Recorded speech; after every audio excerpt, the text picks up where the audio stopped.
Good morning, students. In last part of the class, I explained about the ray diagram for the steps of getting wool from the sheep and explain about the silk and hazards of the wool industry. तो last जो part था class का उसमें मैंने आपको जो रे diagram के फॉर्म में जो स्टेप्स है वो आपको एक्सप्लेन की थी, जिसमें हम क्या करते हैं, शिप से वूल ऑब्टेन करते हैं। और दूसरा टॉपिक आपको एक्सप्लेन किया था कुछ हजार्जेट्स जो खतरे हैं वूल इंडस्ट्री के अंदर, वो आपको एक्सप्लेन किए थे। और सिल्क के बारे में आपको बताया था कि सिल्क हम कैसे ऑब्टेन करते हैं। और सिल्क जो है सिल्क वॉर्म से हम ऑब्टेन की जाती है, जिसे हम क्या बोलते हैं, सेरिकल्चर बोलते हैं। और सबसे ज़्यादा क्वांटिटी में सिल्क का प्रोडक्शन कौन करता है और अदर कंट्रीज़ में किस तरह से सिल्क का प्रोडक्शन होता है, वो आपको एक्सप्लेन किया था। आज की जो क्लास है उसमें सिल्क वॉर्म की जो लाइफ साइकिल है उसके बारे में आपको मैं एक्सप्लेन कर रहा हूँ। तो आज का टॉपिक है life cycle of silk worm और moth. The life cycle of silk moth has 4 stages, 4 stages होती है सिल्क वॉर्म की, जिसे हम क्या करते हैं, सिल्क ऑब्टेन करते हैं। पहली एग्स, फिर कैटरपिलर या larva, third pupa and fourth adult. The following processes are involve in life cycle of silk moth. ये कुछ प्रोसेसेस है जो सिल्क वॉर्म की लाइफ साइकिल में इन्वॉल्व होती है। First, female silk moth lay hundreds of tiny eggs from which larva hatches out after some days. This larva are called caterpillars. जो female silk worm होती है वो क्या करती है, हंड्रेड्स के करीब क्या है, बहुत छोटे एग्स देती है, जिनसे क्या है कुछ टाइम बाद में लार्वा निकलते हैं। और इन लार्वा को क्या बोलते हैं, हम कैटरपिलर्स के भी बोलते हैं। Caterpillars feed on mulberry leaves and grow in size.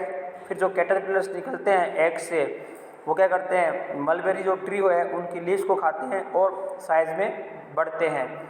When the caterpillar stops feeding on the mulberry leaves, it indicates that caterpillar is ready to enter the next stage, जो क्या है, प्यूपा होती है।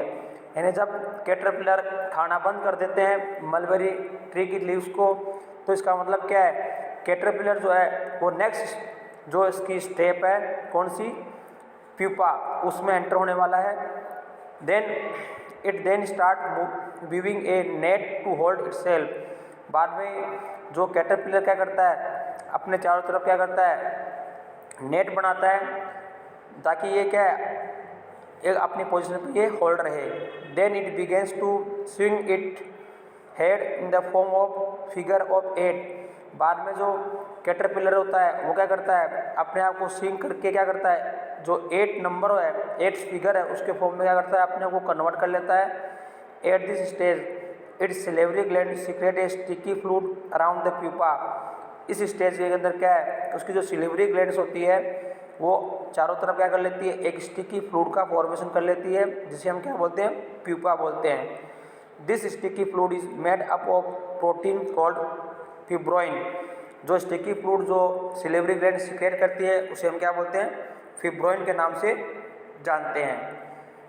It harden on exposure to air. जैसे ये air के contact में आती है तो जो फिब्रोइन जो होता है, जो स्टिकी फ्लूइड होता है, वो हार्ड हो जाता है and become a long thread of silk fibre. और सिल्क फाइबर का एक लंबा धागे में क्या, ये कन्वर्ट हो जाता है। This thread covers the pupa by forming a ball shape. ये जो धागा होता है वो प्यूपा को क्या है, एक बॉल शेप में क्या कन्वर्ट कर लेता है, जिसे हम क्या बोलते हैं, कोकून के नाम से जानते हैं। जिसे हम क्या बोलते हैं, कोकून बोलते हैं। The pupa converts into adult moth inside the cocoon. बाद में कोकून के अंदर जो प्यूपा है वो एक अडल्ट और मोथ में कन्वर्ट हो जाता है। Then flies out. बाद में क्या, ये उड़ जाता है फ्रॉम द कोकून से by cutting the cocoon of silk fiber. This cocoon is then use for making silk. बाद में जो कोकून होता है वो क्या करता है, सिल्क बनाने में काम में लेते हैं। तो ये क्या है, डायग्रामेटिक एक्सप्रेशन है। तो मैं आपको दोबारा से एक्सप्लेन कर देता हूँ। सबसे पहले क्या है, जो फीमेल जो सिल्क मोथ है वो हंड्रेड्स ऑफ एग देती है, और इन एग से क्या होते हैं, जो लार्वा है वो बाहर निकलते हैं, जिसे हम क्या बोलते हैं, कैटरपिलर बोलते हैं। बाद में कैटरपिलर जो होता है मलबेरी जो ट्री की जो लीव्स है उसे खाता है और साइज में बड़ा होता है। और जैसे ही कैटरपिलर खाना बंद कर देता है मलबेरी जो ट्री की जो लीव्स है, उसके मतलब क्या है, वो नेक्स्ट स्टेज जो प्यूपा है वो उसमें एंटर हो जाता है। और उसके बाद में जो प्यूपा जो होता है अपने चारों तरफ क्या कर लेता है, एक नेट लाइक स्ट्रक्चर बना लेता है और 8 जो फिगर है उसके फॉर्म में कन्वर्ट हो जाता है। और जब वो जैसे ही वो 8 नंबर की फिगर में कन्वर्ट होता है तो अपने चारों तरफ ये स्टिकी फ्रूट बना लेता है। और ये जो स्टिकी फ्रूट है वो प्रोटीन का बना होता है, जिसे हम क्या बोलते हैं, फिब्रोइन के नाम से जानते हैं। जैसे ही ये फिब्रोइन एयर के कांटेक्ट में आता है तो ये हार्ड हो जाता है और एक लंबे धागे के रूप में क्या है, कन्वर्ट हो जाता है, जिसे हम क्या बोलते हैं, सिल्क फाइबर के नाम से जानते हैं। This thread covers the pupa forming a ball shape. और ये धागा जो होता है प्यूपा को क्या कर देता है, एक बॉल शेप में कन्वर्ट कर देता है, जिसे क्या बोला जाता है, कोकून बोला जाता है। बाद में जो प्यूपा जो होता है क्या होता है, अडल्ट मोथ में कन्वर्ट हो जाता है कोकून के अंदर। और फिर जैसे ही क्या है, जो प्यूपा बाहर निकलता है कोकून से, तो क्या करते हैं, कोकून को कट करके उसमें जो भी सिल्क फाइबर है उसे क्या कर देते हैं, ऑब्टेन कर लेते हैं। तो इस तरह से क्या है, सिल्क मोथ से हम या सिल्क वॉर्म से हम क्या करते हैं, सिल्क ऑब्टेन करते हैं। तो आज की क्लास में आपको जो सिल्क वॉर्म से हम सिल्क कैसे ऑब्टेन करते हैं उसकी स्टेप मैंने आपको एक्सप्लेन किया है। और ये जो स्टेप्स है वो क्या करना, आपको डायग्राम के साथ क्या करनी है, राइट करनी है और साथ में आपको लर्न भी करनी है। तो आज की क्लास जितना आपको एक्सप्लेन किया है आपको राइट डाउन करना है और साथ में लर्न भी करना है। Thank you.